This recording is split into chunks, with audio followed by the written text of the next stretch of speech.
Hi students, welcome to Chennai School of Veloor.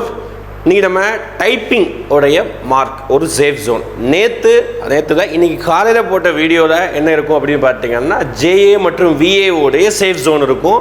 அந்த safe zone ஆக்சுவலாக நான் அன்னைக்கு அந்த வீடியோ எடுத்த வீடியோ பார்த்தீங்கன்னா நம்ம வந்து கடைசியாக அந்த ஆடம் ரிலீஸ் பண்ணுறதுக்கு முன்னாடி, அதாவது 559 வேகன்சி எந்த டிபார்ட்மெண்ட்டுக்கு ரிலீஸ் பண்ணுறதுக்கு முன்னாடி நாங்கள் எடுத்த வீடியோ. ஓகேதா, அதனால் அதை பற்றி நம்ம இதில் பேசியிருக்க மாட்டோம். இருந்தாலும் ஓரளவுக்கு அதை அப்ராக்சிமேட்டாக நம்ம சொல்லியிருப்போம் அந்த இதில். ஓகேதா, அதை ஆட் பண்ணேன். ஏன்னா அந்த வேகன்சி வந்து ஃபாரஸ்ட் கார்டு ஃபாரஸ்ட் வச்சுருக்கா அதிகமாக இன்க்ரீஸ் பண்ணாங்க லாஸ்ட்டாக சேர்த்தது. ரைட், அப்போ ஜேஏ மற்றும் நம்மளுடைய விஏஓக்கு வேகன்சியை வந்து நம்ம பேசிட்டோம். ஓரளவுக்கு சேஃப் ஜோனுங்கிற விஷயத்த பேசிட்டோம். இப்போது அடுத்து எல்லாரும் எதிர்பார்க்கக்கூடியது என்ன அப்படின்னு பார்த்தீங்கன்னா, இந்த டைப்பிங்க்கும் ஸ்டெனோவுக்கும் சொல்லுங்கள் சார், நான் டைப்பிங்கில் வந்து இத்தனை ரேங்க் எடுத்திருக்கேன், எனக்கு கிடைக்குமா?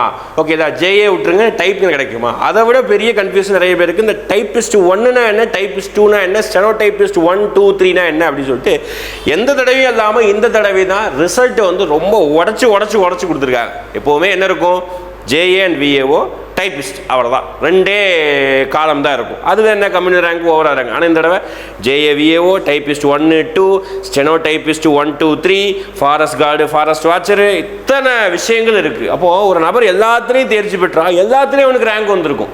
அப்போ அவர் எதை செலக்ட் பண்ணுவாங்கிறது வந்து அவருடைய ப்ரிஃபரன்ஸ் தான். ஓகே, அந்த விஷயங்கள் தான் இன்றைக்கி நம்ம தெளிவாக பேசணும். ஜேஏ விஏஓடைய சேஃப் ரேங்க் சொல்கிறத விட இது வந்து ரொம்ப கஷ்டம். ஓகே, நான் இப்போயே சொல்லிடுறேன். ஜேஏ அண்ட் விஏஓடைய சேஃப் ரேங்க் சொல்கிறது அது ஒரு அப்ராக்சிமேஷன் தான், கரெக்டாக நம்ம சொல்ல போகிறது கிடையாது. அதில் ஏகப்பட்ட விஷயம் ஃபேக்டர் இருக்குது. ஆப்சன்டீஸ் நான் வீடியோவில் சொல்லியிருப்பேன். ஆப்சன்டீஸ் யாரெல்லாம் டைப்பிங்க்கு போகிறாங்க, யாரெல்லாம் ஃபாரஸ்ட் கார்டுக்கு போகிறாங்க, யாரெல்லாம் எனக்கு இந்த ஜாபே வேணான்னு சொல்கிறாங்க. இந்த மாதிரி நிறைய விஷயத்தை பேஸ் பண்ணி தான் அந்த இடத்துல வேகன்சி வரும். ஓகேங்களா, அந்த இடத்துல நம்ம சேஃப் ஜோன் சொல்லியிருக்கோம். ஆனால் இங்கே சேஃப் ஜோன் அப்படிங்கிற விஷயத்த சொல்கிறது கொஞ்சம் அதை விட கொஞ்சம் சற்று கடினமானது தான். அது ரொம்ப கஷ்டமாலாம் கிடையாது. ஓகேங்களா, ஒரு ப்ரெடிக்ட் பண்ணிக்கலாம் இதுதான் சேஃப் ஜோன் அப்படிங்கிறது. இப்போ நம்ம சொல்ல போகிறதும் இத்தனை ரேங்க் உள்ளங்கிறது ஒரு 100% சேஃபாக இருக்கக்கூடிய ஒரு வாய்ப்பு. ஓகேங்களா, ஒரு 100-150% 100% வச்சுக்கோங்க. ஓகே, இந்த சேஃப் ஜோன் இருப்பதற்கான வாய்ப்பு இருக்குது. மேபி அவங்களுக்கு தட்டி போண்டா கூட CV2ங்கிற விஷயம் இருக்குது. நம்ம எல்லாம் டீட்டெயிலாக பேசலாம் இந்த வீடியோ. அதுக்கு முன்னாடி நான் சொல்ல வேண்டியது டைப்பிஸ்ட் 1னா என்ன, டைப்பிஸ்ட் 2னா என்ன. நிறைய பேருடைய ரேங்கை பாருங்களேன். இப்போ டைப்பிஸ்டே படிக்காதவங்களுக்கு பிரச்சனையே கிடையாது, அவங்களுக்கான வீடியோ இது கிடையவே கிடையாது. ஓகேங்களா, அவங்க தள்ளி போயிடலாம். ஆனால் டைப்பிஸ்ட்டை படிச்சிருப்பாங்க பாருங்க, அது 2 விதமான உண்டு. அதாவது English lower higher, Tamil lower higher, COA computer on automation, இவ்வளோ விஷயம் இருக்குது. ஓகேங்களா, இதெல்லாம் வச்சு நம்ம அப்லோட் பண்ணியிருப்போம் சர்டிஃபிகேட். இப்போ இதில் டைப்பிஸ்ட் 1 என்ன அப்படின்னு பார்த்தீங்கன்னா, தமிழில் லோயரும் முடிச்சிருக்கணும், ஹையரும் முடிச்சிருக்கணும். இங்கிலீஷ்லையும் லோயரும் முடிச்சிருக்கணும், ஹையரும் முடிச்சிருக்கணும். ஓகேங்களா, அதாவது டேரக்ட் ஹையர்னாலும் ஓகே தான். ஓகேங்களா, டைப்பிஸ்ட்டில் சொல்கிறது. ஓகேங்களா, தமிழ்லையும் சரி இங்கிலீஷ்லையும் சரி ரெண்டுலையும் ஹையர் முடிச்சிருந்தா தான் டைப்பிஸ்ட் 1 கூறிய டிபார்ட்மெண்ட் கோடு கொடுத்துருப்பாங்க, அதுக்கு எலிஜிபிள். அப்போ டைப்பிஸ்ட் 2னா என்ன சார் அர்த்தம் அப்படின்னா, இங்கிலீஷில் லோயர் ஹையர் முடிக்கணும் கம்பல்சரி, தமிழில் லோயர் மட்டும் முடித்தாலே எலிஜிபிள்.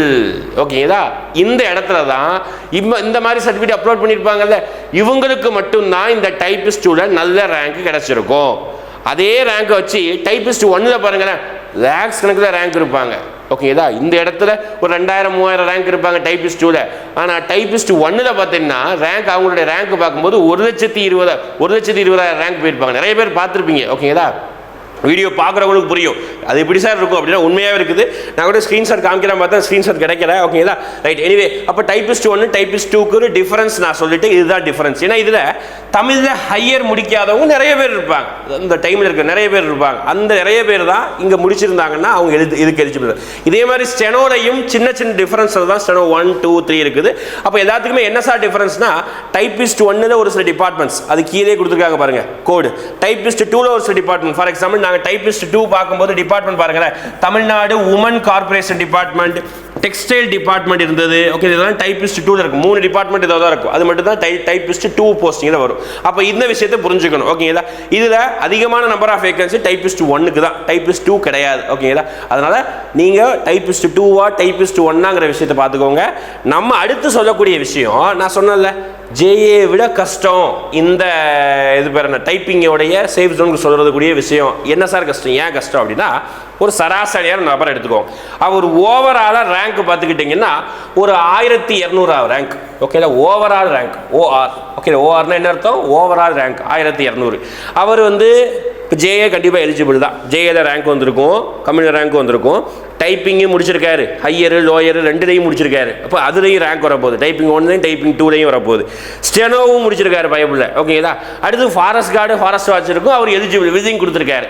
அப்போது அவருடைய காலம் பார்க்கும்போது எல்லாத்துலேயுமே ரேங்க் வந்திருக்கும். அப்போது அந்த மாதிரி இப்போ நான் சொல்ல மாதிரியான ஒரு எக்ஸாம்பிள் உடைய நபர் டைப்பிங்கும் முடித்து எல்லாமே முடிச்சிருந்தா அவருக்கு ஜேலையும் போஸ்டிங் வாங்கலாம், டைப்பிங்லையும் போஸ்டிங், டைப்பிங் 1 2லையும் போஸ்டிங் வாங்கலாம், ஸ்டெனோ 1 2 3லையும் போஸ்டிங் வாங்கலாம், ஃபாரஸ்ட் கார்டு ஃபாரஸ்ட் வாட்சர் ரெண்டு தனித்தனியாக கொடுத்துருப்பாங்க, நம்ம ஒன்றாவது இருக்கும். இந்த 4 விஷயத்துலையும் போஸ்டிங் வாங்கிக்கலாம்.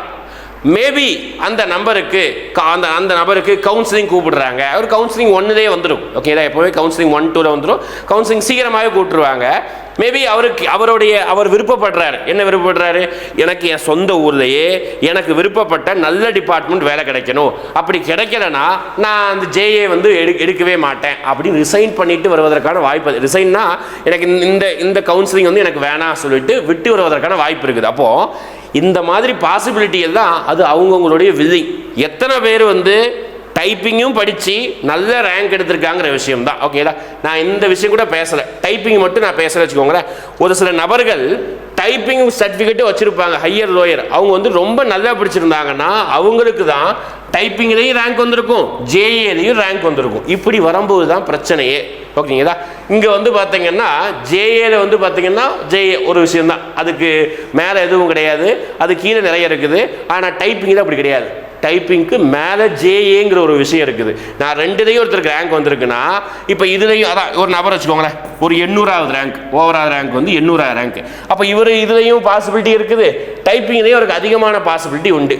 அவர் யோசிக்கிறார், எதுக்கு டைப்பிங் ஜாபெல்லாம் போயிட்டு நம்ம 800வது ரேங்க், நம்ம ஜேஏதே நல்ல டிபார்ட்மெண்ட்டாக ஜேஆர்ஐ அந்த மாதிரி ரெவன்யூ டிபார்ட்மெண்ட்டு ஜூனியர் அசிஸ்டன்ட் நம்ம போய்க்கலாம்னு சொல்லிட்டு டைப்பிங்கிலிருந்து ஒருத்தர் ஜேஏ உடைய வேகன்சி எடுத்துட்டாருன்னா மேபி டைப்பிங் தான் அவர் 300வது ரேங்க்னா இந்த ரேங்க் வேக்கண்ட் ஆயிரும். 301வது ரேங்க்னு ஒருத்தர் இருப்பார் பாருங்க, அவருக்கு இந்த இடம் போயிடும். புரியுதானே சொல்கிறது? ஓகேங்களா? இந்த இடத்துல தான் இந்த ஒரு கிளாஷ் உருவாகும். நிறைய பேர் டைப்பிங்கிலிருந்து ரேங்க் எடுத்திருந்தால் மேபி இதே இது நான் சொல்கிறதுக்கு அப்படியே ஆப்போசிட்டாக நடக்குது வச்சுக்கோங்களேன். டைப்பிங் படித்தவங்க தான் நிறைய பேர் வந்து கொஞ்சம் கம்மியாக தான் மார்க் எடுத்திருக்காங்க. எல்லாருமே டைப்பிங்கில் ரேங்க் இருக்கக்கூடிய எல்லாருமே டைப்பிங் படித்தவங்க மட்டும்தான். அவங்களுக்கு ஜேஏ மார்க்கே வரலைன்னா வேறு வழியே இல்லை, அவங்க எல்லோரும் டைப்பிங் மட்டும்தான் எடுத்தாகணும். ஓகே, அது அவங்களுடைய தலைவிதி, அது அவங்க மட்டும்தான் எடுத்தாகணும். ஜேஏ போவதற்கு வாய்ப்பே இல்லை. அப்படி இருக்கும்போது நமக்கு ஒரு கம்யூனிட்டிக்கு எவ்வளோ வேகன்சியோ அந்த கம்யூனிட்டிக்கு அவ்வளோ வேகன்சி மட்டும் தான். உதாரணத்துக்கு சொல்கிறேன், எஸ்சிஏல மொத்தமே ஒரு 30 வேகன்சி அப்படின்னா அந்த 30 வேகன்சியும் டைப்பிங் படித்தவங்க மட்டும்தான் கிடைக்கிற மாதிரி இருக்குதுன்னா டைப்பிங் படித்தவங்க மட்டும்தான் அதை எடுத்துகிட்டு போயிடுவாங்க. யாரும் ஜேஏக்கு போக மாட்டாங்க. புரியுதுங்களா? யாருமே என்ன போக மாட்டாங்க, ஜேஏக்கு போக மாட்டாங்க. அப்படி பார்க்கும்போது அந்த 30 வேகன்சிலையும் முடிஞ்சிடும்.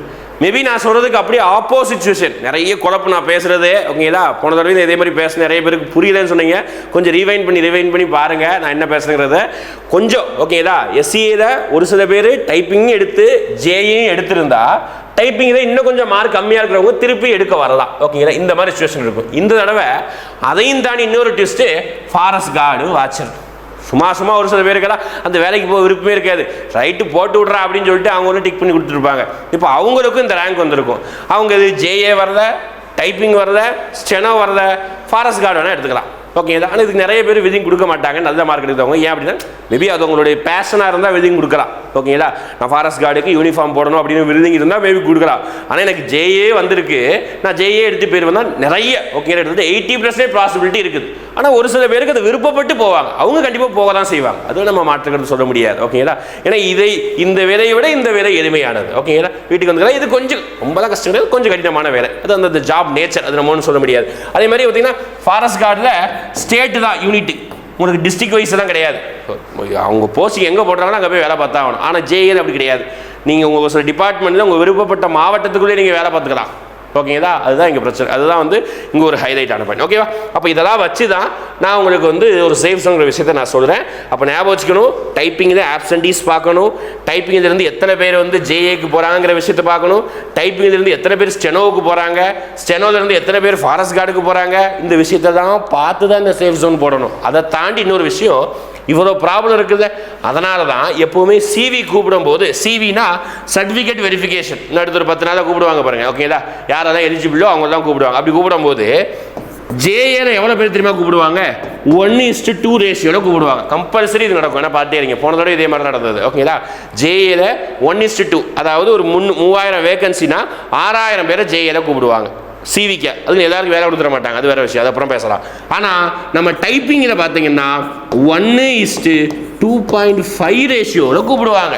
புரியுதுங்களா? டைப்பிங்கும் அப்படி தான் கூப்பிடுவாங்க, ஸ்டெனோலையும் அப்படி தான் கூப்பிடுவாங்க. ஏன் சார் அப்படி கூப்பிடுறாங்கன்னா, டைப்பிங்கிலிருந்து நிறைய பேர் ஜேஏக்கு போவதற்கான வாய்ப்புகள் இருக்குது, அதனால தான் அவங்களே இப்படி கூப்பிடுறாங்க. ஓகேங்களா? அப்போது இந்த இடத்துல சிவிக்கு நிறைய பேர் கூப்பிடலாம், ஆனால் சிவி கூப்பிட்டு வேலை கிடைப்பதற்கான வாய்ப்புங்கிற விஷயம் இருக்குது. அதே மாதிரி சரி சார், அப்போ எவ்வளோ ரேங்க் சார், இந்த ரேங்க்கிற விஷயம் சொல்லணும். அதே மாதிரி இந்த 160க்கு மேலே போட்டிருந்தீங்கனாலே டைப்பிங் வச்சுருந்தீங்கன்னா கன்ஃபார்ம் ஜாப் வந்து உறுதிப்படுத்திக்கோங்க, யாராக இருந்தாலும். ஓகே, மெயிலாக இருந்தாலும் சரி, ஃபீமேலாக இருந்தாலும் சரி, எந்த கம்யூனிட்டியாக இருந்தாலும் சரி, 160+, 161, 2 டைப்பிங்ஸ் தாராளமாக நீங்கள் ரேங்க் எல்லாம் பார்க்கணும், கன்ஃபார்ம் கிடச்சுன்னு வச்சுக்கோங்க. ஏன்னா லாஸ்ட் தடவை இதே மாதிரி தான் ப்ராப்ளம் வந்து 160, 159 தான் ஒவ்வொரு கம்யூனிட்டிக்கு டிஃபர் ஆனது. ஓகேங்களா? ரைட், இப்போ நான் வந்து சேஃப் ஜோன்கிற விஷயத்தை நான் சொல்ல போகிறேன், பார்த்துக்கோங்க. டைப்பிஸ்ட்டில் நான் இது எழுதி போட்டிருக்குது நம்பர் ஆஃப் வேகன்சி. டைப்பிங்கில் மட்டும் ஸ்டெனோ டைப்பிஸ்ட் சொல்லுது, ஸ்டெனோ டைப்பிஸ்ட் நான் அடுத்த ஸ்லைடில் காமிக்கிறேன். டைப்பிங்கில் மட்டும் பிசியில் 644, பிசிஎம்மில் 85, அடுத்து எம்பிசியில் பார்த்துக்கிட்டிங்கன்னா 486, எஸ்சியில் 364, எஸ்சிஏல 73, எஸ்டியில் 24 வேகன்சி தான்.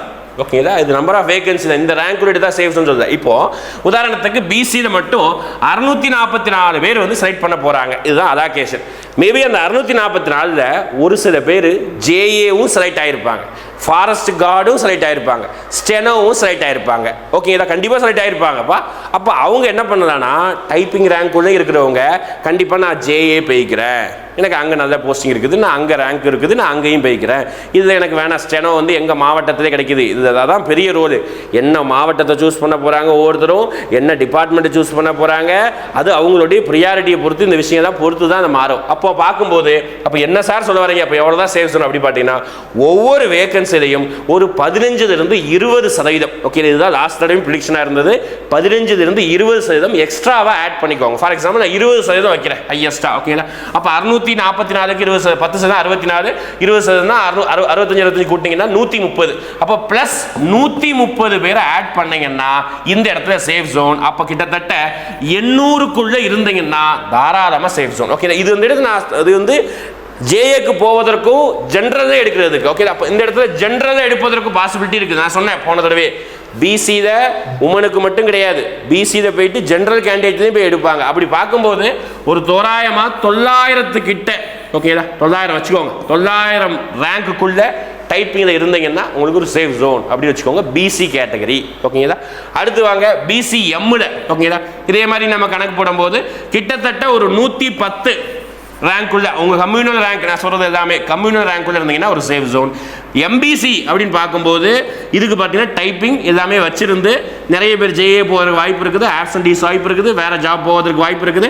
அப்படி பார்க்கும்போது கிட்டத்தட்ட ஒரு 600, 650க்குள்ளே எடுத்து வச்சுக்கோங்க சேஃப் ஜோன். அடுத்து எஸ்சி கேண்டிடேட் பொறுத்த வரைக்கும் ஒரு 500 கிட்ட ஒரு சேஃப் ஜோன் அப்படிங்கிற விஷயத்த சொல்லலாம். எஸ்சிஏ அப்படின்னு சொல்லும்போது பார்த்தீங்கன்னா ஒரு 110க்குள்ளேங்கிறது சேஃப் ஜோன். எஸ்டி அப்படின்னு சொல்லும்போது ஒரு 35க்குள்ளே சேஃப் ஜோன். ஓகேங்களா? இதில் கவுன்சிலிங் 1, கவுன்சிலிங் 2 வரைக்கும் போகும். இதில் எஸ்சிஏ, எஸ்டி இந்த விஷயங்கள் தான் நிறைய பேர் ஃபில்லப் ஆகாமல் இருக்கும். டைப்பிங் தான் ரொம்ப நேரம் இருந்துக்கிட்டே இருக்கும். அதனால் அவங்களுக்கு தான் கொஞ்சம் கம்மி, இன்னும் மார்க்கு இன்னும் ரேங்க் கம்மியாக இருந்தால் கூட பரவாயில்லன்னு வச்சுக்கோங்க, அந்த அளவுக்கு வந்து ஈஸியாக கிடைக்கும். ஓகேங்களா? இது வந்து இது நான் சொல்கிறது வந்து கன்ஃபார்ம் தான். சரி சார், இப்போ நான் எம்பிசி இருக்கேன், 650 தான் சொல்லியிருக்கீங்க, நான் ஒரு 689 ரேங்க் எடுத்திருக்கேன், எனக்கு பாசிபிலிட்டி இருக்கா அப்படின்னா இருக்கும், வெயிட் பண்ணுங்க என்னையை பொறுத்த வரைக்கும். ஓகேங்களா? உடனே அதெல்லாம் வராதுப்பா சொல்லிட்டார் அப்படின்னு சொல்லிட்டு உடனே ரொம்ப சதிப்பாயிராதுங்க. ஓகேங்களா? என்ன சொல்கிறேன்னா, இது வந்து ஒரு அங்கே ப்ரெடிக்ஷன் பண்ணுறதோட இது கஷ்டமான ப்ரெடிக்ஷன். நிறைய பேர் எம்பிசி இருக்கிறவங்க ஜேஏ எடுத்துட்டாங்கன்னா உங்களுக்கு லக்கு தான். ஏன் 689, 750 வரைக்கும் எடுத்தால் கூட வாய்ப்பு இருக்குது. ஓகேங்களா? அதனால் நம்ம இதுங்கிறது ஒரு கன்ஃபார்ம் சொல்கிறோம், இந்த ரேங்க்ங்கிறது. ஓகேங்களா? இவ்வளோ தான் வேகன்சினா இந்த ரேங்கை தாண்டி வரும், ரேங்க் அந்த தாண்டி, அதான் சொல்கிறேனே, இதுக்கு மேலேயும் பாசிபிலிட்டி இருக்குன்னா ஒரு 800 வரைக்குமே எம்பிசிக்கு பாசிபிலிட்டி இருக்கும். ஆனால் அது ஷுவராக நம்ம சொல்ல முடியாது. ஆனால் இதை நான் என்ன சொல்கிறேன், கண்டிப்பாக இந்த ரேங்க்குள்ள இருந்தீங்கன்னா ஒரு சேஃப் ஜோன் சொல்லிட்டு ரொம்பவே அடிச்சல் ஆகக்கூடிய அளவுக்கு தான் நான் சொல்கிறேன். ஓகேங்களா? இதுதான் வந்து டைப்பிஸ்ட்டுக்கு. அடுத்து நான் காமிக்கக்கூடியது ஸ்டெனோ சொல்கிறேன். ஸ்டெனோவுக்கு நம்பர் ஆஃப் வேகன்சி கொடுத்துருக்கிறது வந்து பிசியில் 180, எம்பிசியில் 136, பிசிஎம்மில் 20, 75, SCல 103, STல வந்து பார்த்தீங்கன்னா 7 வேகன்சி கொடுத்துருக்காங்க. இது வந்து நம்பர் ஆஃப் வேகன்சி கொடுத்துருக்கிறது. அப்போ இதில் சேஃப் ஜோன் நான் திருப்பியும் சொல்கிற பாருங்க, ஸ்டெனோவில் வச்சிருக்கிறவங்க மேபி அவங்க டைப்பிங் வச்சுருந்தாங்கன்னா டைப்பிங்கையும் செலக்ட் பண்ணலாம், நல்ல ரேங்காக இருந்தாங்கன்னா ஜேஏ இருந்தாங்கன்னா ஜேஏலையும் செலக்ட் பண்ணலாம். எவ்வளோ வாய்ப்பு வருங்க ஸ்டெனோவில். அதுக்கு மேலே 2 படி இருக்குது, ஆனால் டைப்பிங் மேலே ஒரே படி தான். ஆனால் ஜேஏக்கு படியே கிடையாது, மேலே கீழே தான் வரணும். மேபி அவங்க விருப்பப்படலாம். இதுதான் ரொம்ப காம்ப்ளெக்ஸான விஷயம். ஓகேங்களா? இப்போ ஸ்டெனோங்கிறது கடைசியாக கவுன்சிலிங் நடக்கக்கூடிய விஷயங்கள்னா அது steno, different abled, X serviceman, இந்த மாதிரி விஷயங்கள் கடைசி நடக்கும். ஓகே, எதுவுமே கடைசியாக தான் நடக்கும் ஸ்டெனோவுக்கு. அதனால் நம்பர் ஆஃப் வேகன்சி ஸ்டெனோ படிச்சிருந்தீங்கன்னா ரொம்ப கம்மியான மார்க் எடுத்தீங்கன்னா ஈஸியாக கிடச்சிரும். அதுதான் இங்கே. அப்படி பார்க்கும்போது பிசி அப்படின்னா கொஞ்சம் பேர் டைப்பிங் போகலாம், கொஞ்சம் பேர் ஆப்சன்டீஸ் ஆகலாம், கொஞ்சம் பேர் பிசியிலிருந்து ஜென்ரல் கேட்டகரியில எடுக்கலாம். அப்போ இப்படிதான் பார்க்கும்போது இங்கே தாராளமாக ஒரு 250 ரேங்க், ஓகே, 300க்குள்ள இருந்தீங்கனாலே ஸ்டெனோல பிசியில் கிடைப்பதற்கான வாய்ப்பு இருக்குது. எம்பிசி சொல்லும்போது 220க்குள்ள இருந்தீங்கன்னா வாய்ப்பு இருக்குது. சேஃப் ஜோன், ரொம்பவே சேஃப் ஜோன். அப்போ இதை தாண்டியும் கிடைக்குமானா கிடைக்க வாய்ப்பு இருக்குது. வெயிட் பண்ணுங்க, அடுத்தடுத்த கவுன்சிலிங்கில் பார்க்கலாம்.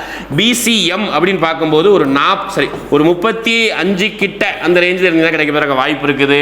அடுத்து பார்த்தீங்கன்னா எஸ்சியில் பொறுத்த வரைக்கும் பார்த்தீங்கன்னா கிட்டத்தட்ட ஒரு 180 ரேஞ்சுக்குள்ள இருந்து கிடைக்க வாய்ப்பு இருக்குது. எஸ்டியில் ஒரு 12 அந்த ரேஞ்சுக்குள்ள இருக்கிறது வாய்ப்புகள் அதிகமாகவே இருக்குது. இது ஒரு கம்யூனிட்டி வைஸ் மாறும். நிறைய பேர் ஒரு சில கம்யூனிட்டியில் தான் இந்த ஸ்டெனோகிராஃபி விஷயத்தை படிச்சிருக்கவே மாட்டாங்க. எஸ்டி கம்யூனிட்டியில் மேபி ரொம்ப கம்மியாக படிச்சிருக்காங்கன்னா நிறைய பேர் அதை படிச்சிருக்கவே மாட்டாங்க. கம்யூனிட்டி ரேங்கில் அப்படி கிடச்சிருந்தா கூட தாராளமாக கிடைக்கும். ஏன்னா அவங்களுக்கு ஜென்ரலே உண்டு. நம்ம சும்மா சொல்லிடலாம், ஆனால் அதுக்குள்ளே நிறைய பாசிபிலிட்டி இருக்குது. அதெல்லாம் வச்சு தான் சொல்ல முடியும். அடுத்தடுத்த கட்ட கவுன்சிலிங் நகர்வுகள் நம்மளும் என்ன பிளான் பண்ணியிருக்கோன்னா ஒவ்வொரு டேயோடைய கவுன்சிலிங்கோடைய டே அன்ன டேல வந்து என்னென்ன வேகன்சி வந்து ஃப்ரீயாக இருக்குங்கிற எல்லா விஷயத்தையும் நம்ம தொடர்ந்து அப்டேட் கொடுக்க தான் போகிறோம். நம்மளுடைய சேனல் நீங்கள் பண்ண வேண்டியது ஃபாலோ பண்ணி தொடர்ந்து பண்ணிட்டே இருங்க. அடுத்தடுத்த அப்டேட் உங்களுக்கு ஏதாவது சந்தேகங்கள் இருந்தால் கூட நீங்கள் தாராளமாக கமெண்ட் பண்ணலாம். அது குறித்து அடுத்தடுத்த வீடியோக்களை நாங்கள் பேசுகிறோம். தேங்க்யூ.